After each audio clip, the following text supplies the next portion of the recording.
Bonsoir, bonjour à tout le monde. Je suis ravie de voir tellement de personnes qui nous rejoignent dans cette réunion. Pour le compte de Natis, je suis très heureuse et fière de faire partie de ce projet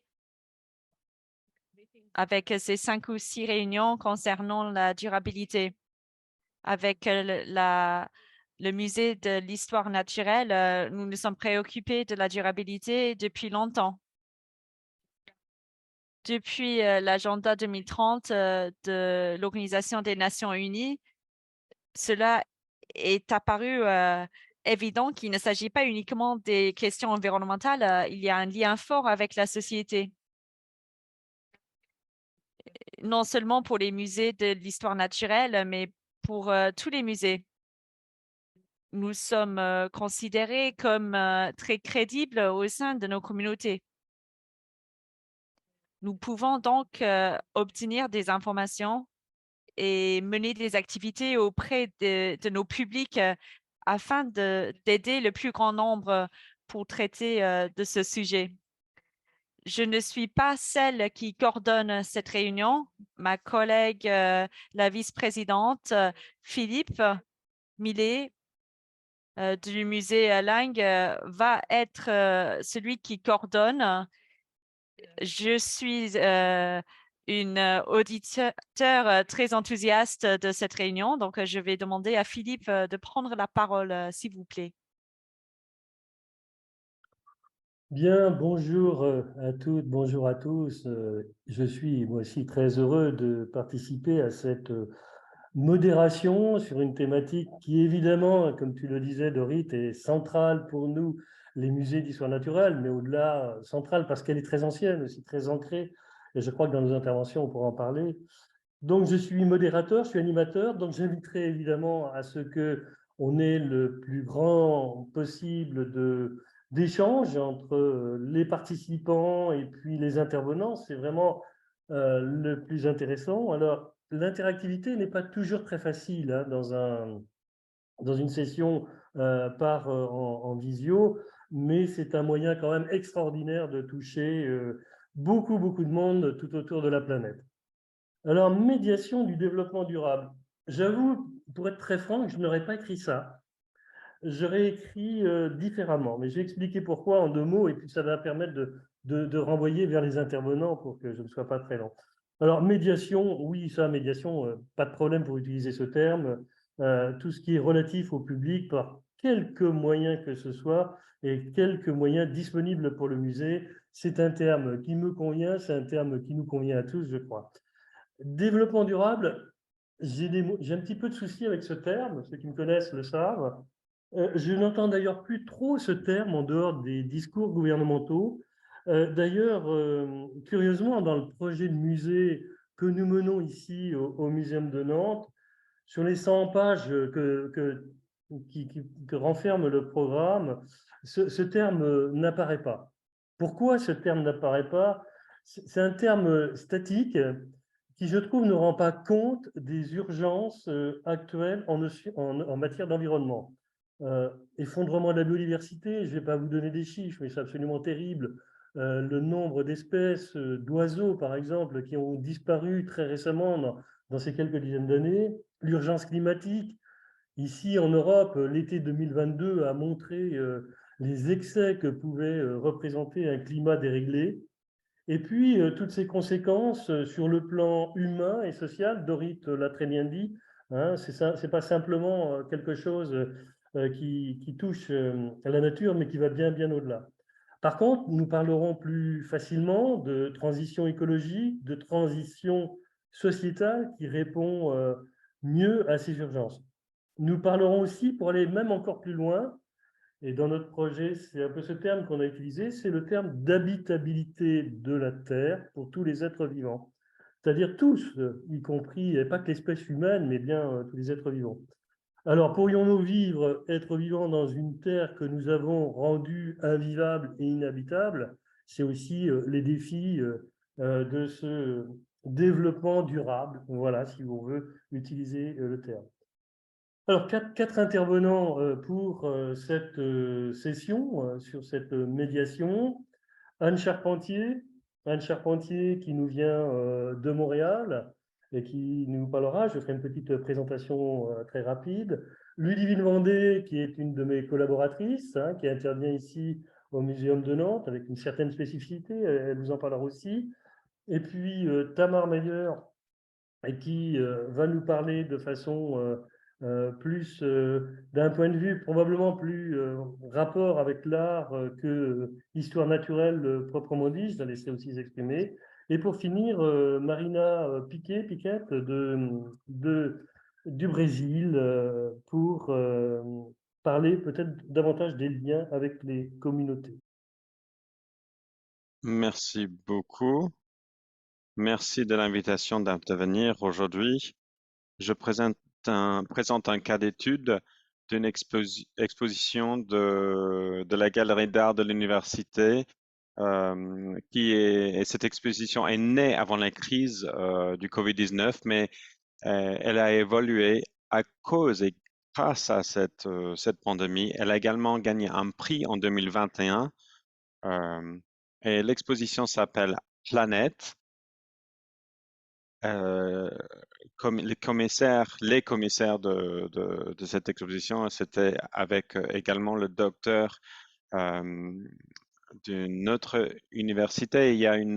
Nous avons commencé avec ce concept de la pyramide qui met les humains en haut et les plantes en dessous, et on a cherché à regarder avoir une approche diversifiée des plantes en encourageant une nouvelle prise de contact, de relation avec les plantes, et nous espérons que les personnes pourront aborder le végétal de manière différente en réfléchissant à la consommation locale. Alors, l'exposition est spécifique au site avec une série d'objets intégrant la science et l'art. C'est ce que fait notre galerie. Et avec la COVID, c'était une exposition qui a grandi, qui a évolué dans le temps. C'était très important pour nous de trouver des manières pour qu'on puisse réfléchir à la durabilité et également nous-mêmes être durables. Donc, on a cherché vraiment à réduire l'empreinte carbone de l'exposition. On a cherché à utiliser des ressources disponibles et vraiment réfléchir à nos responsabilités en tant que commissaire. La COVID nous a laissé une occasion de réfléchir à cela. Nous avons choisi de ne pas arrêter l'exposition pendant la COVID, mais de la maintenir en place et même de l'élargir. Voici l'entrée dans notre galerie avec le travail du duo David Burns et Aston Young qui s'appelle Ils sont Fallen Fruit, et c'est une exposition qui s'appelle Promised Land, pardon, une œuvre qui s'appelle Promised Land, une terre promise, avec 7 espèces, mais également des, des oiseaux de proie. Et si vous pouvez passer à la prochaine diapo, l'artiste a également créé un certain nombre de cartes de quartiers à Tel Aviv, et ils ont marqué les arbres fruitiers où on peut prendre des fruits. Ce sont parfois des arbres qui sont sur des terres privées, mais qui s'étendent au-delà des barrières. Donc, on peut y prendre des fruits. Et ces cartes encouragent les personnes à se balader dans la ville, à reconnaître les fruits qui sont disponibles au sein de la ville, et ça les encourage à partager les fruits. Nous avons également imprimé euh, ces cartes sur du papier recyclé. Nous sommes concentrés vraiment sur la durabilité du projet de manière générale. Prochaine diapo. Après Promised Land, la terre promise, nous avons commandité une œuvre par le collectif Onya, et ils ont mis en place une installation construite du bois qui relève d'une exposition précédente, avec des coupes d'arbres et de plantes partout dans le campus. Et ils ont créé une bibliothèque avec des livres sur la durabilité. C'est une zone pour des ateliers, etc. Et vous pouvez voir à droite comment cela a pu commencer et comment cela a pu évoluer et s'élargir au fur et à mesure de la croissance de l'exposition. Alors, cela a été ouvert 2 mois avant la Covid, mais pendant le confinement, on a fermé les portes. Mais au moment où on avait le droit de rouvrir, on n'a pas passé directement à la réouverture, mais on a pris le temps de réfléchir à l'impact de cette crise et de ce que les personnes attendaient de nous à leur retour. Et ce qu'on a décidé de faire, c'était de vraiment réfléchir à comment on pourrait alimenter l'exposition, mais également travailler en dehors de nos espaces. On a travaillé donc avec le jardin de sculpture et nous avons commandité un artiste pour travailler avec un archéobotaniste. Elle étudie des jardins anciens, par exemple le jardin d'Hérode, avec des plantes et du végétal que Hérode a importé en mettant en place, en implantant des plantes qui n'étaient pas qui ne venaient pas, qui n'étaient pas d'origine de ce domaine et c'était plus, plus difficile de les cultiver. Les pierres ici allaient également être jetées parce qu'on les considérait de la mauvaise couleur pour l'entreprise qui les utilisait. Donc, c'est vraiment une approche écologique qui est présentée ici. Prochaine diapo. Nous avons mis en place une pièce, nous avons présenté une pièce à l'extérieur également. Cela permettait au public d'être à l'extérieur pour éviter la contamination du Covid. Et puis on avait une œuvre par un artiste français, Stéphane Tidet. On a commandité cette œuvre vers la fin de l'exposition et vous voyez sur la droite ce qui s'est passé au début. Vous voyez les cercles qui sont formés par les gouttes d'eau qui semble descendre de manière miraculeuse de la pierre vers la terre, mais en fait, il y a un système qui fait ça. Donc, on a l'impression que les pierres sont suspendues en l'air, la, la pesanteur n'a plus vraiment d'impact. Donc, on évoque cet espace sans vie, sans plantes. C'est une exposition qui traite des plantes mais là, on a quelque chose qui est dystopique.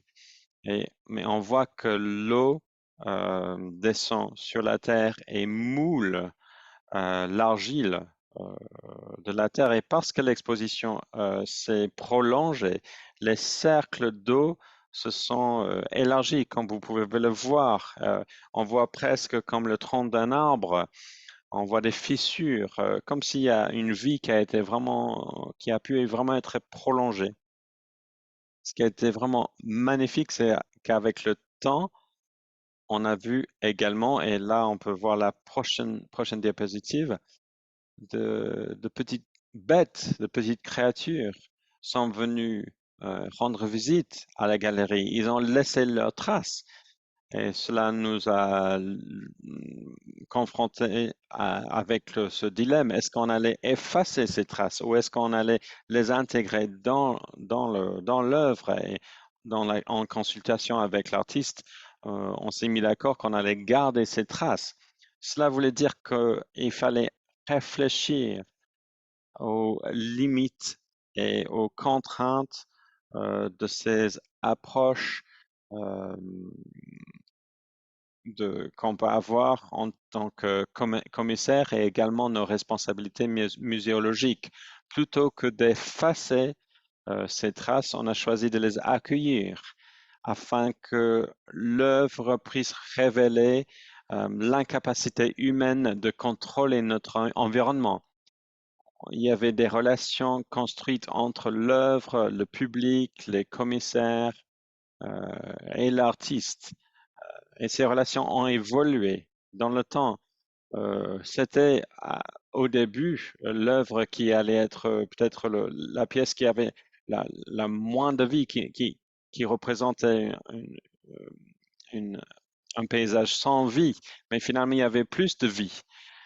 Et on a pu identifier avec un biologiste de l'université, on a pu identifier les traces, on sait de quels animaux il s'agit. Et on crois que ce processus qu'on a vu nous permet de réfléchir à notre pratique. Et cela nous impose de réfléchir à ce qu'on peut encourager, à ce qu'on interdit, et de notre manière d'accueillir nos visiteurs, même ceux qu'on n'invite pas, comme ces animaux. Mon co-commissaire, le docteur Handler, et moi-même, nous croyons que c'est un type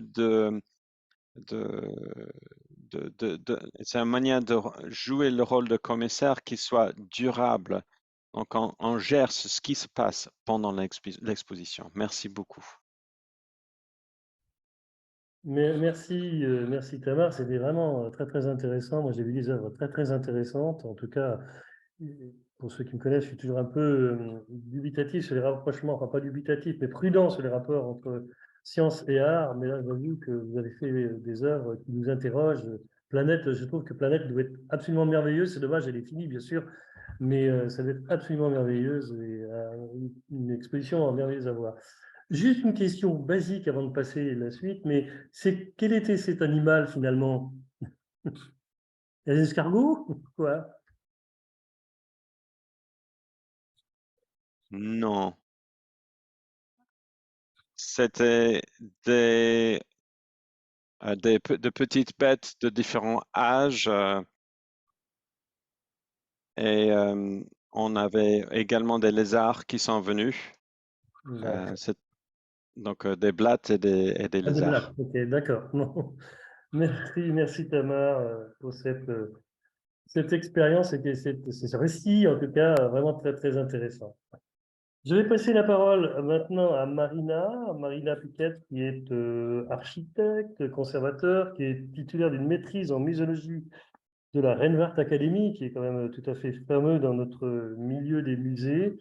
Elle a 15 ans d'expérience dans la création d'expositions au Brésil et à l'étranger. Et ça m'a beaucoup interrogé parce qu'elle s'intéresse à un musée qui s'appelle le musée de demain. Donc, j'aimerais bien effectivement qu'elle puisse nous en dire un petit peu plus sur tout ce travail qu'elle fait et notamment le travail, la relation avec la communauté. Et ça, c'est véritablement quelque chose qui nous interroge. Donc, Marina, c'est à vous. Merci beaucoup pour cette invitation. Merci à mes collègues pour ces super présentations. Personnellement, j'aime beaucoup, j'apprécie ces moments de partage, ce moment d'échange de bonnes pratiques. Nous nous rendons compte que nous faisons face à des défis très similaires malgré la distance géographique. Donc, merci pour vos présentations. Je vais présenter brièvement notre musée avant de nous donner quelques matières à penser sur ce sujet. C'est les choses auxquelles nous faisons face au quotidien. Donc, le Musée du Demain, c'est un centre culturel à Rio de Janeiro, au Brésil, qui a ouvert en 2015, qui est géré par une organisation à but non lucratif qui s'appelle IDG, spécialisée dans la gestion culturelle. Voici une photo du week-end d'ouverture où nous avons fait un accès sur 48 heures gratuit au public afin que chacun qui souhaite visiter cet aéronef puisse venir voir ce bâtiment. Prochaine diapositive, s'il vous plaît. Donc, voici quelques chiffres. Depuis l'ouverture en 2015, le musée a reçu plus de 5 millions de visiteurs, avec plus de 22% qui n'avaient jamais visité un musée auparavant. Nos enquêtes nous ont démontré également que plus de 80% des visiteurs partaient du musée prêts à faire des changements par rapport à leurs habitudes quotidiennes afin de réduire leur impact environnemental. Nous sommes fiers de ces chiffres. Ce sont plus que des chiffres pour C'est une confirmation que nous portons un sujet tellement important que dans un pays comme le Brésil, au grand public. Nous sommes très contents de ces chiffres. Prochaine diapositive, s'il vous plaît. Donc, pour répondre aux questions de Philippe, donc pourquoi le musée de demain? Le musée de demain a été créé par un groupe de scientifiques dirigé par un astrologue, astronomologiste, pardon, et un autre scientifique pour créer un espace pour réfléchir autour de comment nos actions d'aujourd'hui vont façonner notre avenir. Pourquoi pas le musée de l'avenir? C'est parce que l'avenir est loin. Cela peut nous donner l'impression que les choses soient déjà écrites pour l'avenir, que l'avenir existe et attend notre arrivée. Demain est plus près. C'est toujours demain quelque part, d'autre. Et il y a une relation directe entre nos actions d'aujourd'hui et notre demain dépend de nos actions d'aujourd'hui. C'est un espace d'appel à l'action. C'est un centre culturel qui est dirigé par l'action. Donc, voici notre slogan. Demain, c'est déjà aujourd'hui quelque part et aujourd'hui est le jour pour nous. Comment parler de demain avec ce delta de possibilités? Dans le musée, nous suivons des lignes directrices éthiques sur 2 axes pour toutes nos expositions, nos programmes. Il y a 2 lignes directrices, la durabilité et la convivialité ou la coexistence. C'est très difficile de traduire ce mot en anglais, mais c'est un peu entre la convivialité et la coexistence. Donc, le premier point concerne notre interaction avec d'autres êtres vivants dans le système planétaire. Et le deuxième point concerne notre vivre ensemble en tant qu'être humain. Nous nous définissons comme un musée, un nouveau musée de sciences. C'est une exposition narrative. Ce n'est pas basé sur les objets. C'est plus une exposition multimédia. Nous suivons quelques questions fondamentales pour guider le parcours du visiteur, comme d'où nous venons, où nous en sommes et vers où nous voulons aller. Donc, notre narratif s'organise autour de ces grandes questions. Prochaine diapositive, s'il vous plaît. Hier, j'ai parlé un peu plus de notre programme des quartiers. C'est quelque chose dont nous sommes fiers. Nous travaillons dans des quartiers dans la ville où il y a beaucoup de densité démographique. C'est important de se connecter avec ces personnes. Il y a plusieurs diapositives. Je vais parler assez rapidement, mais je voulais vous montrer quelques images, vu que beaucoup d'entre vous vous êtes déjà jamais allé, pardon, au Brésil et dans ce musée. Je voulais vous montrer un peu des photos de l'espace où nous sommes basés. Il y a un agenda très dynamique avec des expositions, mais aussi des séminaires, des festivals, des programmes scientifiques, culturels. Et si vous cherchez actuellement sur les réseaux sociaux, il y a beaucoup d'activités cette semaine avec la Semaine internationale de l'environnement. Prochaine diapositive, s'il vous plaît. 2 photos prises hier et je vais parler un peu plus de ces éléments. Est-ce que vous pouvez maintenant fermer la diapositive? Merci. Dans ces 2 lignes directrices éthiques, cela parle beaucoup plus de l'écologie que de la technologie. C'est une mauvaise compréhension de beaucoup de personnes avant de rentrer dans notre bâtiment en forme d'aéronef.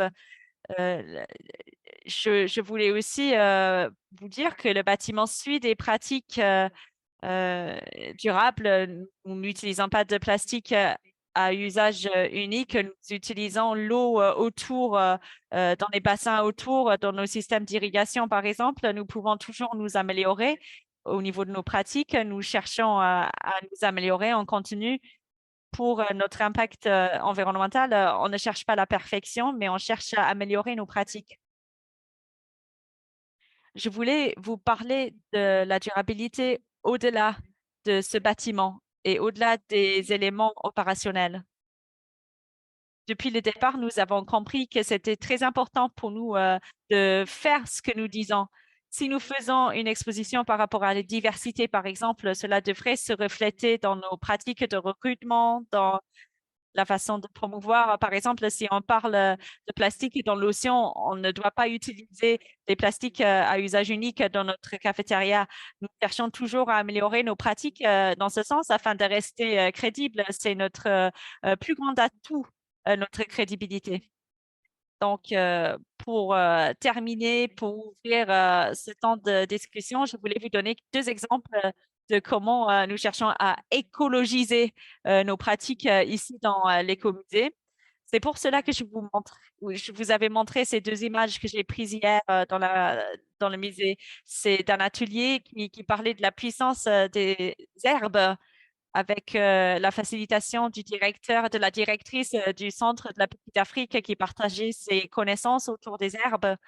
Et c'est très important que nous, en tant que musée de sciences qui reconnaît des connaissances ancestrales, que nous allions au-delà des paradigmes afin de célébrer d'autres formes de connaissances ici dans le musée. Je pense à un autre exemple dans nos pratiques quotidiennes, dans nos narratives, dans notre façon de créer nos expositions. En ce moment, par exemple, nos expositions n'ont plus un commissaire. Nous travaillons toujours dans des équipes de commission ou de conservation afin d'amener différents points de vue. Au parcours d'exposition, nous apprenons beaucoup plus de cette manière et nous obtenons de nouveaux résultats aussi en amenant de nouvelles perspectives dans l'arène du musée en reconnaissant les types de connaissances, les types de sagesse. Nous sommes un musée un peu différent. Nous sommes un musée très récent. Nous avons été créés sous une autre compréhension du monde. Je crois que pour nous, c'est beaucoup plus simple que pour d'autres institutions pour chercher à modifier certaines de ces structures.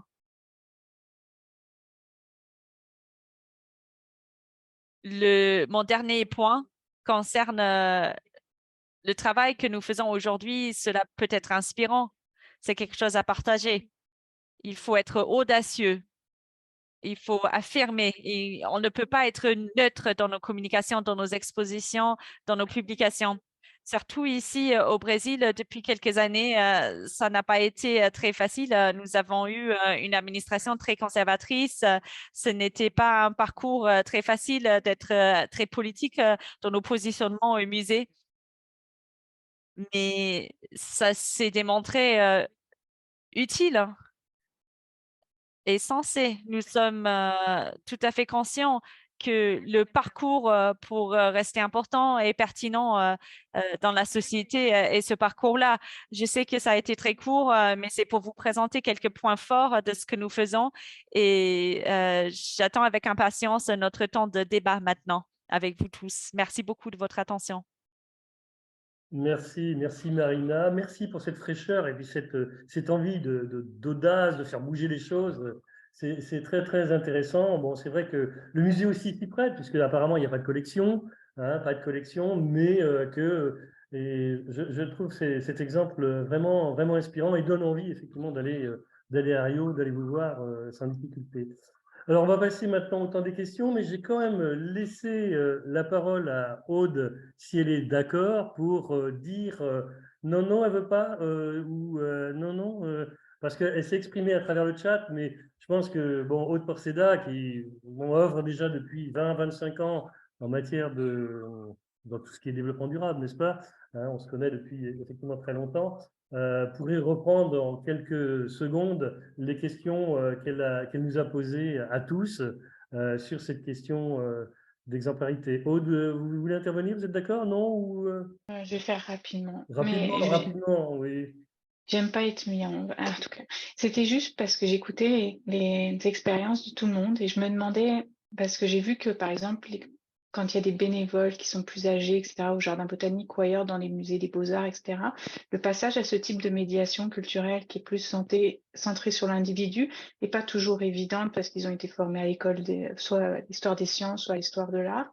Et je me demandais, d'après vos expériences, sur toutes les années de mise en œuvre, soit au Jardin botanique, mais même plus récemment au musée de demain, si vous voyez des différences dans les jeunes médiateurs qui arrivent, qui sont formés ou plus sensibilisés, et les plus anciens, ou alors si finalement c'est pas un enjeu de génération. Ok.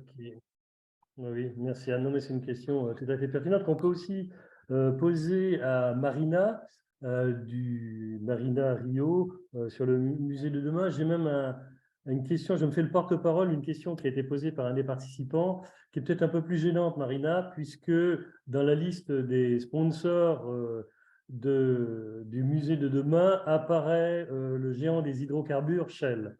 Donc, comment on gère un peu mais ça nous arrive à tous, hein, légalement, par rapport à nos sponsors, par rapport à nos mécènes, est-ce qu'on doit les accepter ou pas? En France, Total, par exemple, nous cherche à nous financer, mais on leur dit oui, et tout de suite, ils nous amènent beaucoup d'argent. Mais en retour, ça pose quelques petits problèmes éthiques. Donc, Marina, donc deux questions. Un sur les médiateurs, celle que Aude a posée, et puis également comment on gère cette contradiction entre le discours du musée et puis le mécénat dans le musée. Voilà.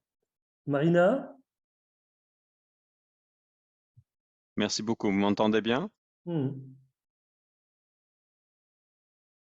Alors, je réponds plus rapidement à la première question parce que la deuxième question est peut-être plus intéressante pour le débat. Bah, ici, nous n'avons pas de bénévoles. Euh, la, la- la médiation, c'est quelque chose de professionnel chez nous. Donc, je crois que pour nous, la clé, c'est la diversité. Si on a des médiateurs divers, on peut atteindre de différents publics. Ici, en fait, nous avons l'opposé. Je pense que les plus jeunes ont le sentiment qu'ils sont bien accueillis ici, mais ceux qui ont 60 ans et plus ont peut-être des soucis au niveau de la technologie. On veut qu'ils puissent se sentir en sécurité au musée et pouvoir utiliser les aspects technologiques qu'on leur propose. Donc ça, c'est quelque chose qu'on a besoin de travailler un peu à ce moment. Je pense que c'est tout ce que j'ai à dire sur cette question-là. Pour les sponsors, ici au Brésil, nous avons une forte dépendance de ce type de mécénat. Aujourd'hui, au musée, nous sommes à 100% financés par des entreprises via des mécanismes des impôts, des incitations autour des impôts. Nous ne recevons pas de financement public. Nous avons généré ce type de système de sponsor qui vient de l'entreprise. Donc, c'est vraiment, ou des entreprises. Donc, c'est peut-être un scénario très différent des institutions européennes. Nous avons quelques lignes directrices qui nous aident à prendre les décisions par rapport aux entreprises. Ce qui est le plus important pour nous, c'est qu'on doit être à 100% indépendant pour la création. Les entreprises ne contribuent pas. Ils ne partagent pas leur opinion, ils n'influencent pas le contenu.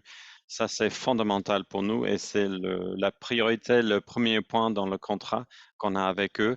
L'autre aspect, c'est qu'ils doivent nous présenter un plan pour montrer qu'ils sont en train de travailler sur cette transition dans leur travail actuel pour devenir une entreprise plus vertueuse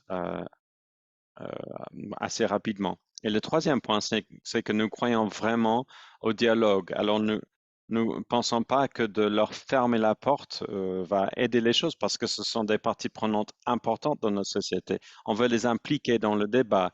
Ils participent à nos événements, ils viennent à notre musée et nous leur proposons également ce type de contenu dans leur organisation.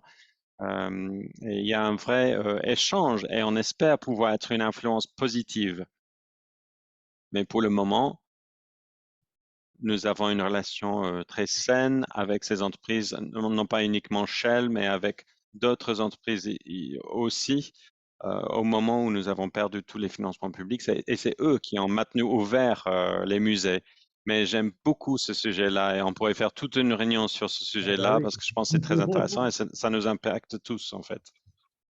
Ah oui, non, c'est effectivement une question très intéressante et je suis, comment dire, que vous ayez cette liberté, que vous ayez pu conserver cette liberté est vraiment très intéressant parce qu'on pourrait toujours imaginer que dans les années qui viennent, ils disent, bah, non, vous n'avez pas assez parlé de nous, mais bon, on vous donne un peu moins d'argent. Bon, apparemment, vous avez les moyens de maintenir votre relation à un niveau tout à fait acceptable sans qu'il y ait d'influence, en tout cas, sur votre discours qui peut être contradictoire avec les intérêts même de l'entreprise. Bon, je ne sais pas. Bon, en tout cas, c'est oui, très bien. Donc, y a-t-il d'autres questions qui sont posées? Parce que je vois que dans le chat, je pense qu'on a répondu à peu près aux questions qui étaient posées. Peut-être qu'il y a d'autres questions qui pourraient venir. Bon, moi, j'ai noté, bien évidemment, dans tout ce qui a été dit, des points qui me semblent importants, et notamment sur la question qui rejoint un peu ce qu'on disait, sur la question de l'exemplarité de nos institutions, que aussi bien Anne en parlait que finalement tout le monde a pu en parler à sa façon sur ce côté exemplaire de nos institutions vis-à-vis de nos publics respectifs. Je crois qu'on n'a absolument pas le droit d'être des bâtiments complètement hors normes en la matière. Ici, en tout cas, je peux vous dire, ici au Muséum à Nantes, c'est abominable le gouffre en matière d'énergie qui est perdue chaque année pour chauffer, bon, pas pour refroidir, non, ça ne marche pas. Donc, cette exemplarité, peut-être que Tamar n'en a pas parlé beaucoup. Est-ce que dans ce dialogue entre les sciences et les arts, comment, Tamar, vous pouvez parler de cet aspect d'exemplarité? Nous sommes la galerie universitaire la plus grande en Israël. D'autres universités n'ont pas une galerie de cette même taille et nous n'avons pas de collection. Donc, alors, nous proposons des expositions qui sont éphémères et nous choisissons tous un sujet qui soit à propos. Alors, l'exposition actuelle est en lien avec les sciences cognitives, la neuroscience, les relations entre entre la science et la cognition et le lien avec les fake news. C'est quelque chose qui est limité dans le temps. Nous avons besoin donc de l'exemplarité. Nous rassemblons des scientifiques et des artistes qui ne parlent pas la même langue, qui n'ont pas les mêmes objectifs, ils ne font pas les mêmes choses. Ce dialogue n'est pas toujours facile parce que parfois les scientifiques pensent qu'ils vont recevoir une présentation de leurs connaissances scientifiques. Parfois, ils reçoivent des critiques par rapport à ce qu'ils font. Dans ce sens-là, nous devenons un espace qui permet un dialogue qui ne serait pas tout à fait facile. Parfois, c'est critique. Parfois, cela nécessite beaucoup de médiation de ma part, mais cela permet à ce que des personnes de différentes disciplines, de différentes pratiques puissent dialoguer. Mhm. Et ça, en soi, fixe un exemple. Les personnes sur le campus pensent que les galeries d'art, c'est pour les personnes artistiques. On s'en fiche, on ne comprend pas l'art. Ça les rapproche. Si quelqu'un de cette unité, de cette faculté participe, il s'approche. Petit à petit, nous voyons que nous touchons les nouvelles facultés sur le campus. Nous prenons les leçons des dernières activités aussi pour pouvoir poursuivre sur le long terme. Mhm. Merci Tamar pour cette réponse. J'ai vu que Stéphanie Winserit a une question et je peux lui laisser la parole hein, si elle veut reprendre son micro.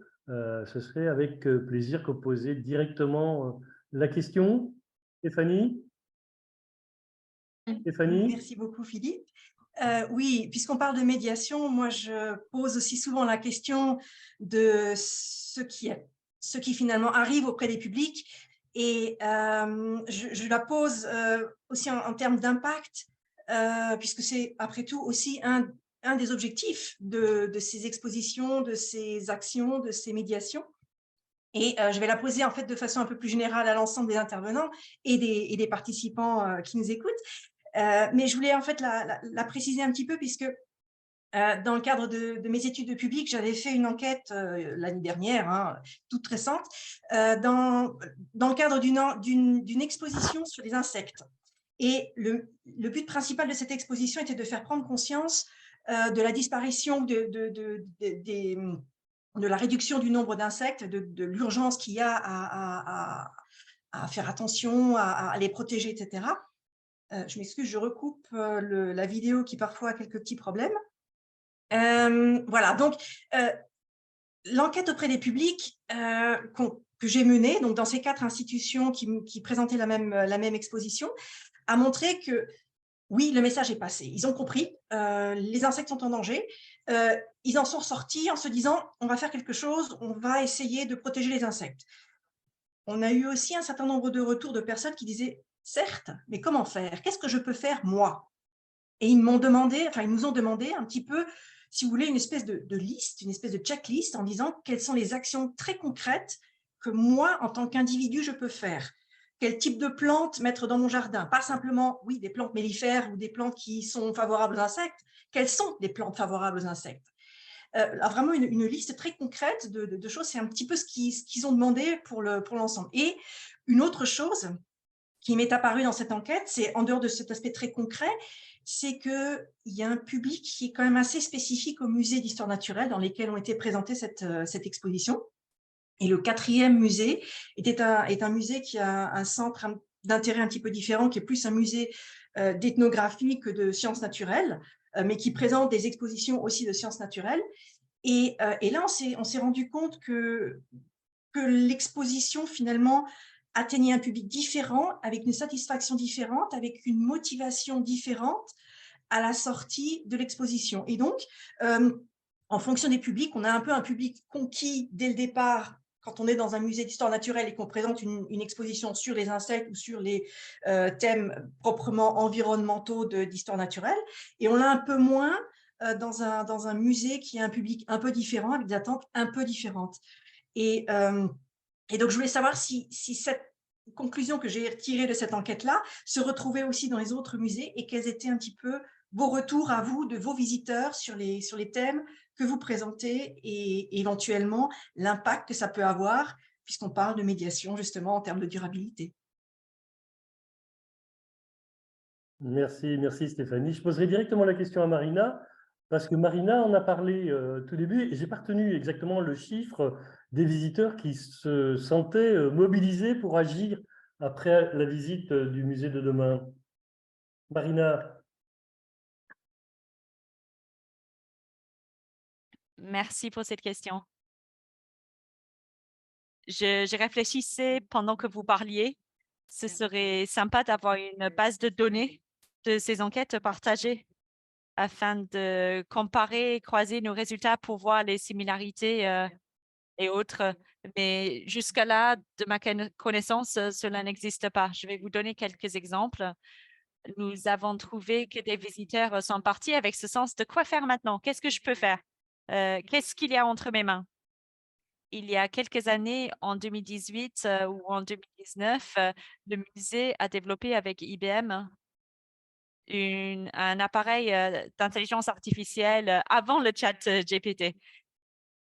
Cela suivait les intérêts des visiteurs sur le parcours de l'exposition.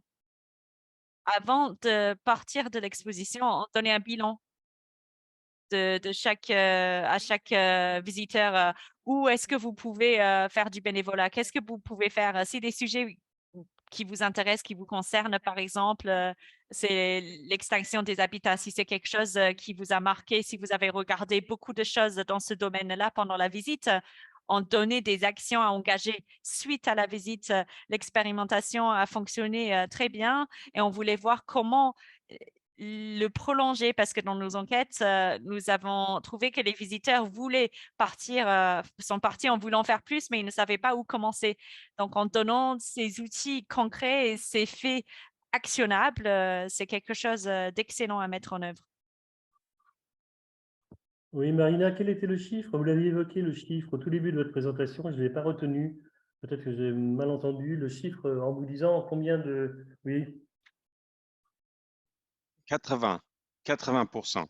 Ah oui, 80%. 80%. Donc, c'est assez élevé, oui, au niveau des visiteurs. C'est 80% des visiteurs qui ont dit qu'ils voulaient changer. On ne sait pas, on ne peut pas vraiment suivre combien de personnes ont vraiment changé, effectivement changé leur comportement, mais c'est 80% qui voulaient le faire. L'engagement de l'institution, l'engagement jusqu'où doit-on aller, c'est des discussions qu'on a eues bien sûr dans nos musées de sciences depuis déjà quelques années. Je me souviens d'un congrès d'ailleurs à Québec il y a une vingtaine d'années sur l'engagement. Hein, c'est pas récent du tout, mais c'est vrai qu'on voit des… Moi j'ai vu certains musées aller au-delà de l'engagement de ce qu'il était permis et allant dans le militantisme, tellement effectivement, ce que je vous disais au début, hein, sur… les enjeux environnementaux sont maintenant tellement forts que l'envie d'aller au-delà et de cet engagement simple au niveau scientifique, que ça pose quand même quelques petits… Mais le terme de muséum engagé, de musée engagé me paraît quand même de toute façon à retenir et je crois que dans nos établissements, c'est de plus en plus répandu. J'ai vu une main se lever, disparaître. Peut-être que je vois Hélène Vassal qui a l'air de… Je vois Hélène Vassal, je ne sais pas, peut-être Hélène, tu as quelque chose à dire? Non? Ou c'est un jeu de…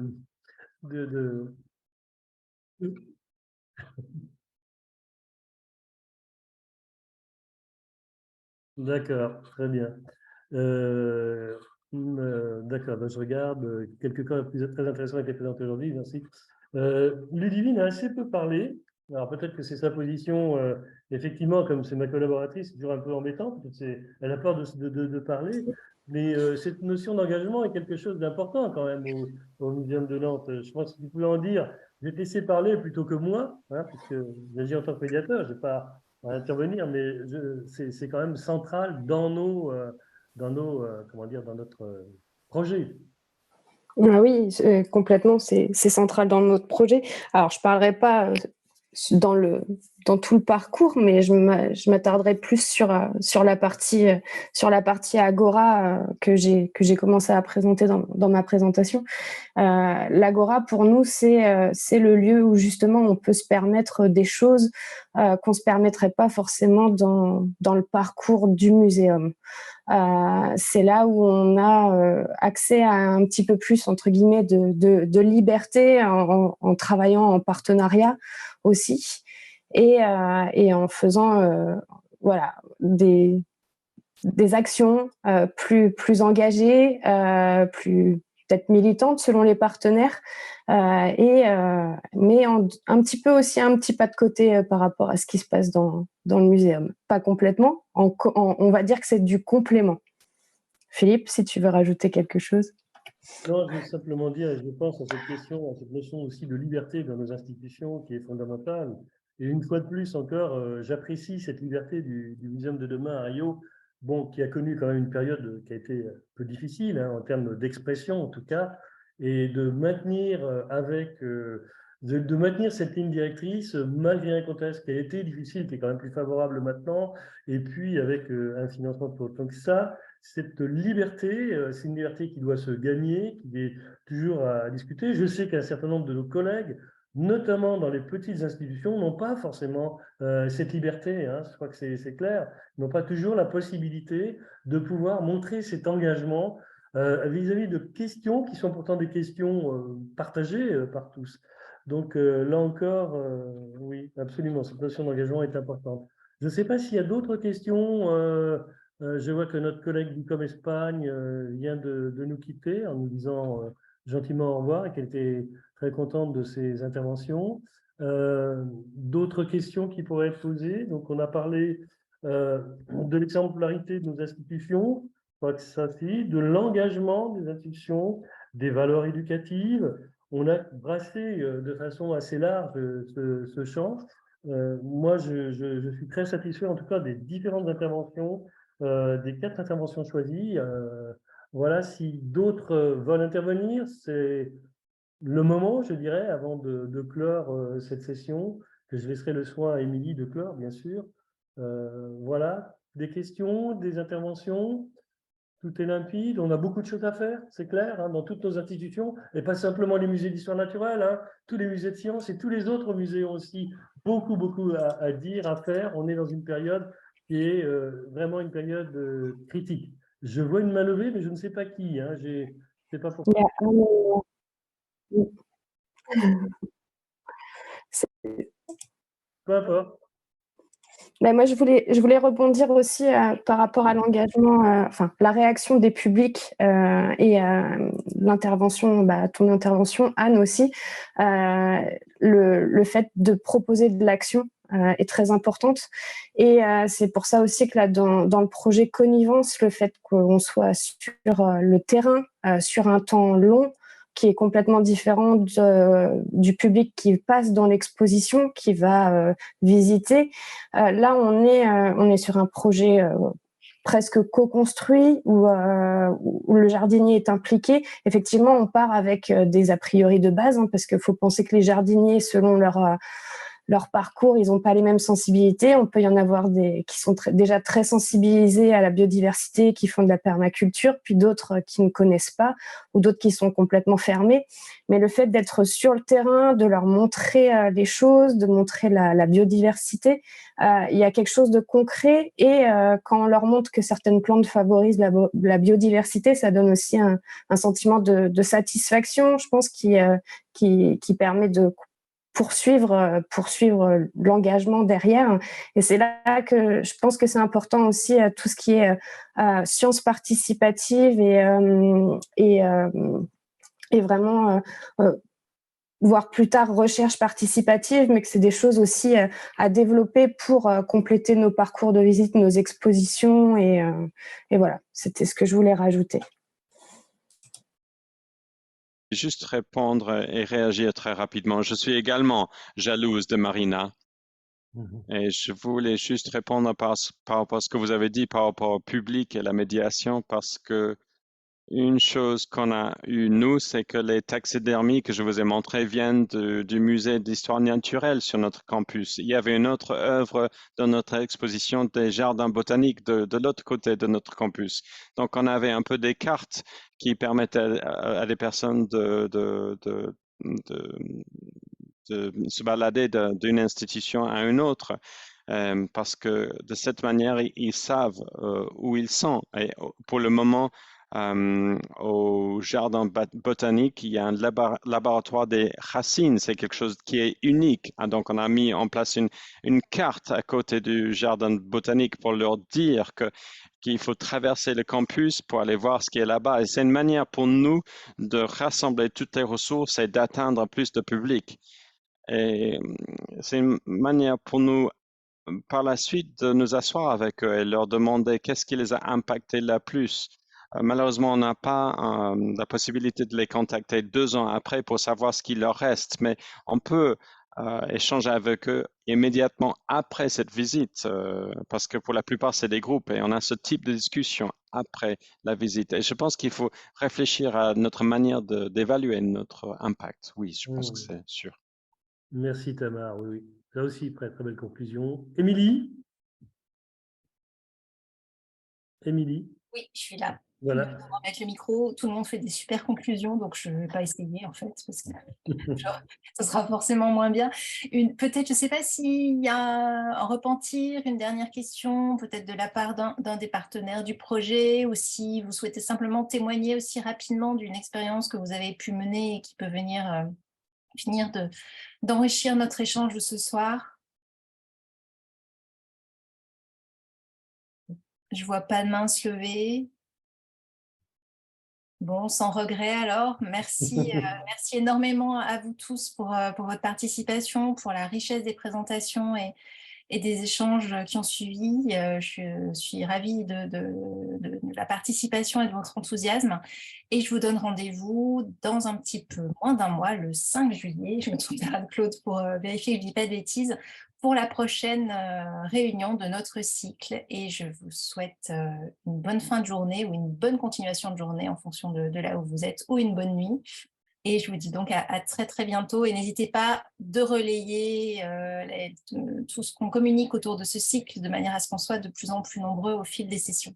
Merci beaucoup, à très bientôt. Merci, au revoir à tout le monde.